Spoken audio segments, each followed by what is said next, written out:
আমি কারো নাম বলতে চাই না। আপনাকে এটা কে বললো যে ওই লাল টি শার্ট পরা যেটা সে হচ্ছে এখানে নূরের উপর হাত দিচ্ছে? আপনারা সাংবাদিক মানুষ, জি, জি। সত্যটা তুলে ধরেন। গতকালকে গণ অধিকার পরিষদে নূরের গায়ে যে হাত দেওয়া হয়েছে, লাল টি শার্ট পরা যে ব্যক্তিটি লাঠি হাতে, উনি পুলিশ সদস্য কিনা এই বিষয়টা জানার জন্য ভাই। আপনাকে এটা কে বললো যে ওই লাল টি শার্ট পরা যেটা সে হচ্ছে এখানে নূরের উপর হাত দিচ্ছে? আমরা তো ভিডিও তো ক্লিয়ার দেখতেছি, ওইটা তো নূর না, এটা তো রাশেদও বলতেছে।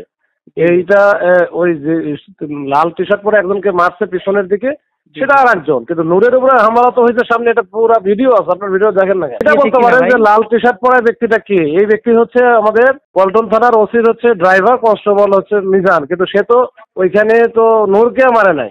কিন্তু আপনারা তো লিডিং কোশ্চেনটা ওইখানেই করতেছেন, এটা ভুল করতেছেন আর কি। ওটা একটু আপনারা সাংবাদিক মানুষ, সত্যটা তুলে ধরেন।